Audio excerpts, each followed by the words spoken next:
की जय. श्री गणेशाय नमः. श्री भगवान संत रघुनाथ स्वानंद सुखी डोलत पात्र थापित कपीसी. कथेला सुरुवात करण्यापूर्वी शरण शरण हा म्हणता तुम्हा जो रामदूता काय भक्तीच्या त्या वाटामध्ये जावं या सोबता ऐका. घाटशिरस मधील पालवे वस्तीवर चाललेला हा लक्ष्मण शक्तीचा कार्यक्रम. पण ऐका भाई गोर जीवन जगत असताना माणसाने कोणाला तरी मोठं म्हणलं पाहिजे. जीवन जगत असताना आपण जर एखाद्याला मोठं म्हणत नसतो तर त्यात आपला कमीपणा आहे. दुसऱ्याला मोठं म्हणलं पाहिजे. या स्टेजवर सांगणारे वाचणारे श्रेष्ठ मंडळी आहेत. कुठून आले काय माहित नाही मला, पण एक माहित आहे की ते माझ्या जिल्ह्यातले आहेत. म्हणून त्या सर्वांकरता एकदा सर्वांनी जोरदार टाळ्या वाजवून स्वागत करा. धन्यवाद. आणि अशा असणारी श्रेष्ठ श्रेष्ठ महाराज मंडळ या ठिकाणी आलेले आहेत. कथेला सुरुवात रामचंद्र प्रभू हनुमंत महाराज उड्डाण करणार आहेत. दिव्य औषध आणण्याकरता जाणार आहेत. सेवक काम करणार आहे. पण ऐका, 2च अध्याय संपले, 5 अध्याय बाकी आहेत. सर्वांना नम्रतेची विनंती आहे, थोडं जलद चाला. मसाला सवेची बोले रघुराज सवेची पृथ्वी कोणात्मज शीघ्र करुणी यावे काजल बंधुराज. रामचंद्र प्रभूंनी सांगितलं हनुमंत लवकर जाऊन दिव्य औषध घेऊन ये आणि माझ्या भावाला लक्ष्मणाला लवकर उठव. तुझे चित्त स्वस्थ असो तुझी जीवित्व अंगर्भ प्रत्यांग समस्तर तपिनाका निजली. रामचंद्र प्रभूंनी आशीर्वाद दिला. हो मारुतीला तुम्हा आम्हाला आशीर्वाद दिला. भगवान बाबांनी वामन भाऊ महाराजांनी नारायण महाराजांनी आणि रघुनाथ महाराज उंबरेकरांनी आशीर्वाद दिला. म्हणून या स्टेजवर आपण आहोत. म्हणूनच आमच्या हनुमंताला आशीर्वाद रामचंद्र प्रभू देऊ लागले. स्वस्ती असो तुझरांगी कल्याण असो सर्वांगी सर्वदा विजय झाली रत्न सर्वांगी सुदट. हनुमंता तू स्वस्त तुझ्या असणारे कल्याण असो. तुझं शरीर दष्टपुष्ट आहे आणि म्हणूनच त्या ठिकाणी तू दिव्य औषधी आणण्याकरता जाणार आहे. हनुमंता होई चिरंजीवी तेही जीवित्व ज्ञान व्हावे ज्ञान विज्ञान पदवी तुझे निवावी जगासी. हनुमंता तू चिरंजीव आहेस आणि ज्ञान अज्ञान हे कोणामुळे प्राप्त होत आहे आज कलियुगात? तर आमच्या हनुमंतामुळे प्राप्त होत आहे. अशा असणारी दिव्य हनुमंतरायांचं वर्णन रामचंद्र प्रभू करू लागले. मी तुझं देव आशीर्वाद तू तव पूर्वीच तुझे बळागाल प्रगत कीर्ती आणि प्रसिद्ध ऐक सावध. हनुमंत तुला काय आशीर्वाद देऊ? तुझं बळ अद्भुत आहे, तुझी कीर्ती अद्भुत आहे. ऐका, मी सुरुवातीला सांगून गेलो तुम्हाला की काय जीवन जगत असताना आपल्या जीवनात कोणाला तरी मोठं म्हणलं पाहिजे. अरे ऐका ना, रामचंद्र प्रभू सुद्धा हनुमंताला मोठं म्हणले. सुग्रीव सुद्धा हनुमंताला मोठं म्हणलाय. रामचंद्र प्रभू सुग्रीव असणाऱ्या सुषेण वैद्यराजाला मोठं म्हणले. मग तुम्ही आम्ही का मोठं म्हणून दुसऱ्याला काय फरक पडतो? आणि बोला. बाळपणी आम्ही रामानो तो इंद्र जे इंद्र आणि त्याला हानो हनुमंत तेरी आम्ही धानो नक्की ते पासणी तुझं बाळपणी असणाऱ्या हनुमंतराचा जन्म झाला आणि हनुमंताने सूर्याला घेण्याकरता त्या ठिकाणी उड्डाण केलं. पण आमच्या इंद्राने त्या हनुमंताच्या हनुवटीवर वज्र हाणलं. त्या हरवीचा रावणासी आले लोकपाल वेगेसी ख्याती झालेली तासी नाही कसावकाशी सांगली. आणि त्यावेळेस मात्र असणाऱ्या सूर्याचं धावण्याला संरक्षण करण्याकरता लोकपाळ आले, दिप्पाळ आले, इंद्राची देव आले. मग यांचं त्या ठिकाणी काय झालं? कुंठित झाले इंद्रवर शिवाचा मूळ झाला चूर वर्णाच्या पास समजण चतुर चक्काचूर झाले. अशा पद्धतीने सर्वजण आले. इंद्र आपलं वस्त्र घेऊन आला. सगळे देव लोक आले. पण सगळ्याच्या हातातले शस्त्रास्त्र होते ना त्या ठिकाणी चूर्ण झाले. एवढा असणाऱ्या पलाट ते हनुमंत आहे.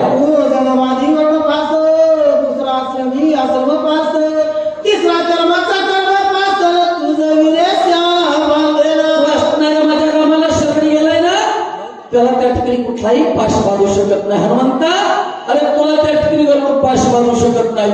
कुठलाही पाश ब्रह्मपाश कोणताही पाश असू द्या, पण जो रामाला शरण गेलाय, जो रामाचा भक्त आहे बांधू शकत नाही.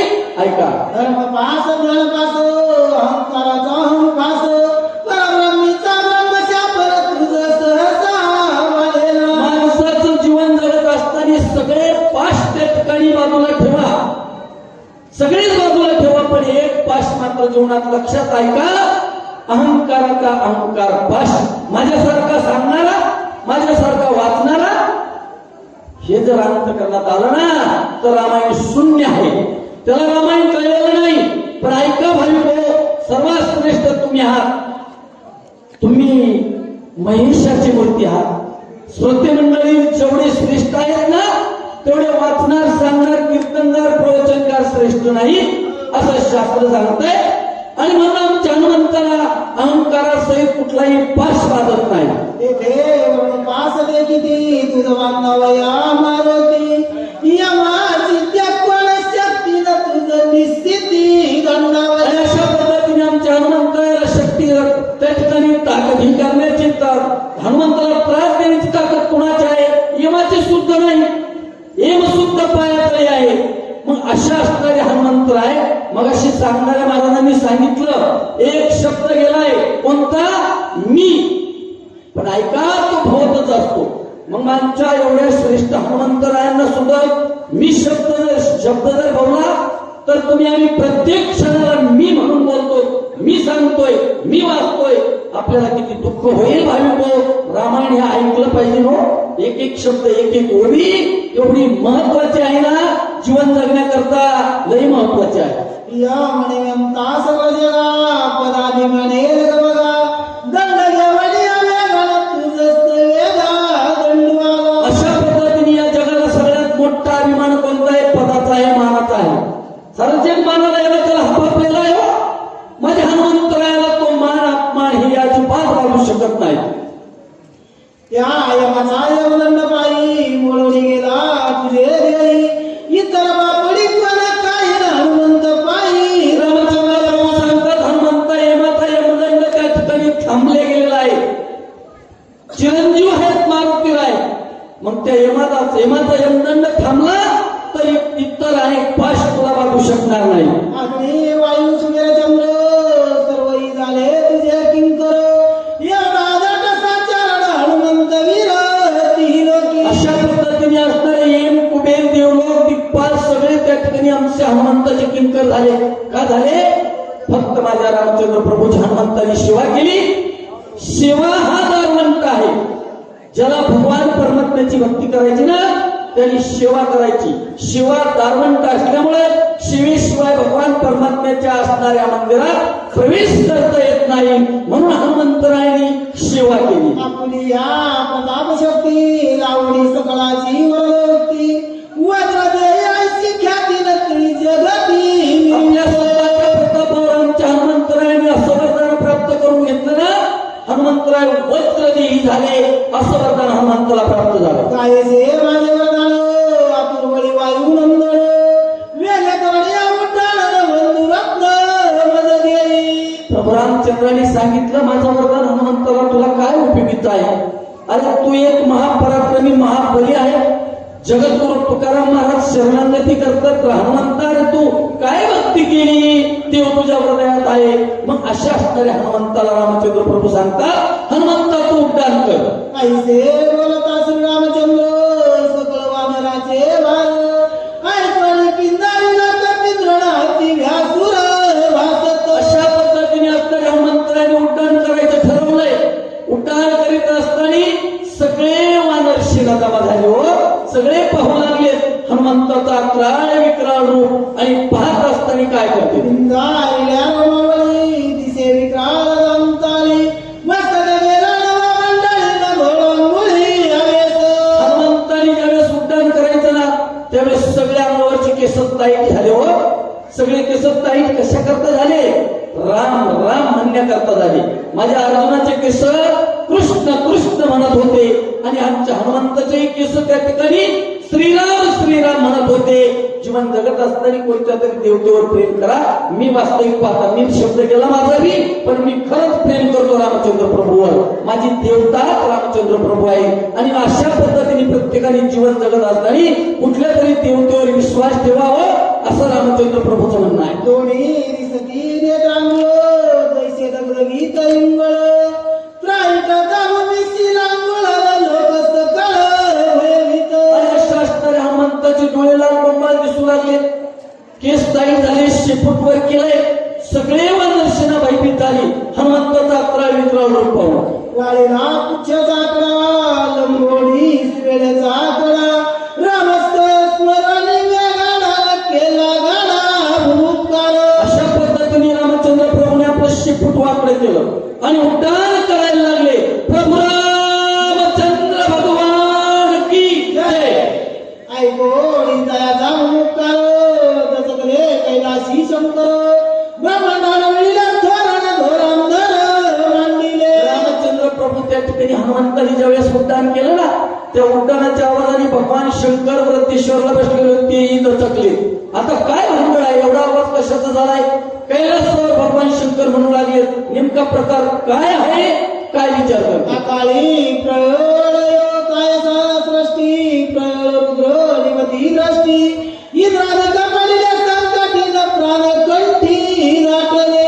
रामचंद्र प्रभूचं हनुमंताचं त्यावेळेस उड्डाण झालं ना, उड्डाण झाल्याच्या नंतर कैलास पर्वत तर दचकला.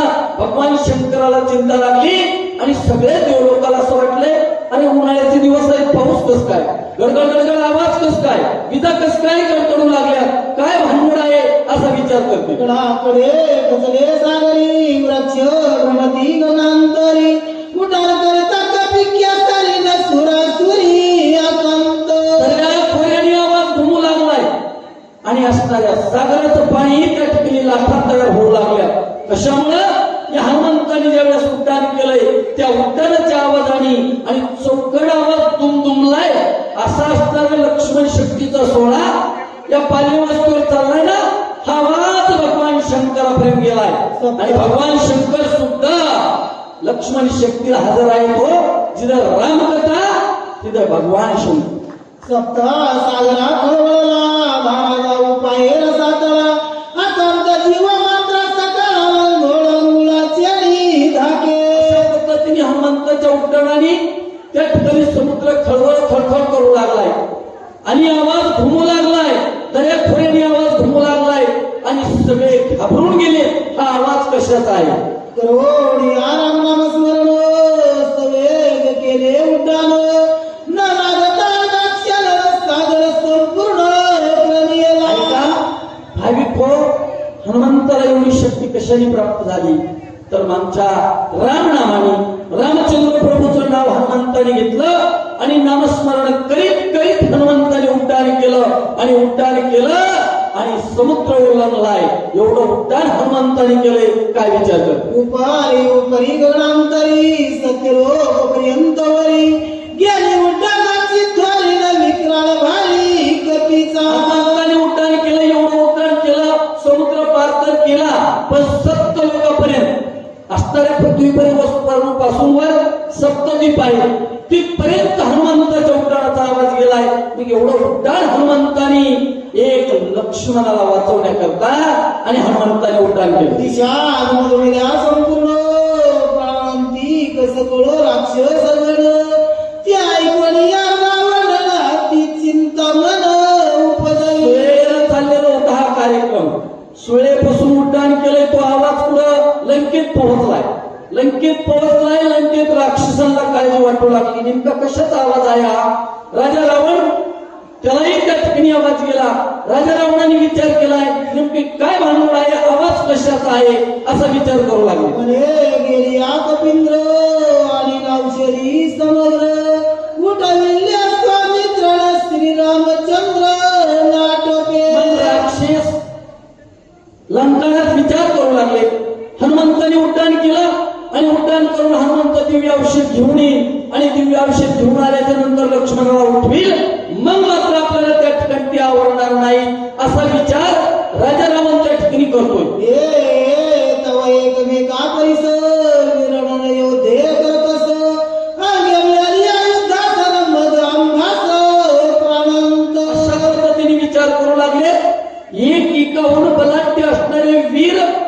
रामचंद्र प्रभूकडे आहे. ते जर एकत्र सगळं झाले तर मग मात्र ते आवडणार नाही. ऐका, जसं हनुमंताचा आवाज चौकड पसरला ना, त्याच नियमाप्रमाणे आज या लक्ष्मणी शक्तीचा आवाज आमच्या आष्टी तालुक्यापर्यंत गेला. वर आवाज येतो घाटाच्या वर, तर सर्व श्रेय या साऊंड सिस्टीम वाल्याला आहे. त्यांची साऊंड सिस्टीम जर नसती तर आपला आवाज इथं थांबला असता. त्यांच्याकरता एकदा तुम्ही जोरदार टाळ्या वाजवा. आणि आमचे हनुमंतराय आता उड्डाण करून चाललेले आहे. आता एक विचार प्रधान मारिले समग्र इंद्रायणी आकिया पुत्र कुमारे कुमार. कोणीच राहिलं नाही ना. राजारावण विचार करतोय सगळे संपले ना, माझे प्रधान मारले, माझे मुलं मारले, अखेरासारखा गेला, इंद्रजितासारखा गेला, आता कोणी राहिलं नाही, आता कोणीच राहिलं नाही. आणि यांनी जर दिव्य औषध आणलं तर मग मात्र मला ही ठिकाणी मारतील असा विचार करू लागला. चिंतिता रावण करू विसरला मोदन, विसरला उदाचा पालन, ती चिंता मला पीडित. माणसावर असा प्रसंग आला ना, मग माणसाला काळजी वाटते. आज प्रसंग रामचंद्र प्रभूवर कोणता आहे? भाव जिवंत करायचा आहे. भाव शिरपंजरी बासणारा भाव, त्याला शक्ती लागलेली आहे त्या भावाला, त्याला जिवंत करायचा असा विचार रामाला आहे. आणि इकडे लंकानाथाला विचार काय आहे राजा रावणाला? आता कसं होईल? आता दिव्य औषध घेऊन येईल, लक्ष्मणाला उठवील, अशी चिंता राजा रावणाला वाटू लागली. निद्रान लागे से देशी न करिता से उठा बैसी, तवाने किले काळाने मिसिन मदत शरणासी लागला. राजा रावणाला काळजी वाटली, आता मृत्यू आलाय, झोप येईना. रामचंद्र प्रभूला काळजी वाटली, लक्ष्मण सावध व्हायचाय, झोप येईना. आणि तुम्हाला सर्वांनाच काळजी वाटली, आता लक्ष्मण शक्तीचा कार्यक्रम आहे पालवे वस्तीवर, झोप येईना. आणि मग झोप येईना म्हणून विचार करता करता काहीतरी डोक्यात येतं माणसाला, चला उठून तंबाखू खावा, नाहीतर काहीतरी करावा असा विचार माणसाच्या डोक्यात येतो. राजा रावणाच्या डोक्यात विचार आलाय, काळले मी, आता याला पाठवावा असा विचार करू लागला. चारी मुखे सरती लाला दाडा विकोट विक्राला, धगधगीत नेत्रांगण जैसे इंगळ. असा नव्या काळेने होता, चार तोंड होते, लल्ला जीप करीत होती, अक्राळ विक्राळ स्वरूपाचा होता काळनेमी. आणि म्हणून राजा रावणाच्या लक्षात आलंय, हा आपल्याला उपयोगी पडेल, आता याचा हत्यार म्हणून वापर करायला काय हरकत नाही. जीवा मुखी समसमित अति दीर्घ चारी हात, केस निलंकन कठीण त्यातन उभे दिसत सुळ जैसे. अक्राळ विक्राळ स्वरूपाचा होता काळनेमी, अक्राळ विक्राळ स्वरूप होतं, हात लांब लांब होते, जीभ बाहेर होती, केस डोक्याचे टाईट होते, असं स्वरूप काळनेमीचे. अति तिघट लाडाचारी मुख समान पर्वत धरी, खापराई सिका शरीर मुखे चारी समसमित. असा काळनेमी होता, काळा ठिपूर होता, खापरासारखा होता काळनेमी, चार तोंड होते, जिभा बाहेर काढलेल्या होत्या, अशा अक्राळ विक्राळ स्वरूपाचा काळनेमी. आणि लंकानाथ राजा रावणाने पाहिला. वृक्ष रोविले जैसे असती तैसे हात पाय दिसती, भिंगुळवाणी शरीरात रातीन देखता भीती यमकाळ. अशा पद्धतीने वर्णन केले गाववाणी या ठिकाणी. अक्राळ विक्राळ स्वरूपाचा तो होताच, पण त्याचे हातपाय होते ना झाडासारखे होते, फांद्यासारखे लांब लांब होते. अशा असणाऱ्या अक्राळ विक्राळ स्वरूपाचा असणारा काळनेमी त्याचं वर्णन आहे. अति भयानक शरीर त्या पार्थी दशशिर, तू आजावडी असतात पर्वतेंद्र ठाकावा. अशा पद्धतीने अक्राळ विक्राळाचा तर होताच, राजा रावणाने पाहिलंय. आणि राजा रावण त्याची प्रार्थना करू लागलाय. पहा प्रसंग आल्यावर कोणी कोणला मोठं म्हणतं ना, राजा रावणासारखा माणूस काळनेमीला प्रार्थना करू लागलाय, आता तू जा आणि हनुमंतरायाला काहीतरी विघ्न कर अशी विनंती करतो. लवाणा आदी सकळ समुद्र कुशदीप समुद्र, लंगडी अस्थिर समुद्र पर्वतेंद्र ठाकावा. अशा पद्धतीने त्या ठिकाणी चार समुद्राच्या पलीकडे असणार जा आणि जाऊन त्या ठिकाणी असणारे हनुमंताला कुठल्याही प्रकारचं काही करून त्याला विघ्न कर अशी विनंती करतो. तू जन भोगे गमन म्हणून आले हो तुझे शरण, त्याचे गेला कपिनंदन त्यासी विघ्न करावे. अरे काय मी असा माझ्यावर संकट आलेलं आहे म्हणून तुला नमस्कार करतो. नवे नवे मी तुला शरण आलो, तुझ्या मी पाया पडतो. काय कर. काळ नेहमी एक विनंती लक्ष्मणा वेदनिसे शक्ती उदय बसती नसतो मित्र निश्चित बरेल. काय मी तुला विनंती करतो आई. अरे बाबा लक्ष्मणाला शक्ती लागलेली आहे आणि दिवस उगवल्याच्या आत जर दिव्य औषध आलं तर लक्ष्मण उठल. पण त्याला जर त्या ठिकाणी हनुमंताला विघ्न आणलं आणि दिवस उगल्याच्या नंतर जर या औषध आलं तर त्याचा उपयोग होणार नाही. नवनाथ वेगळे आनंदगाव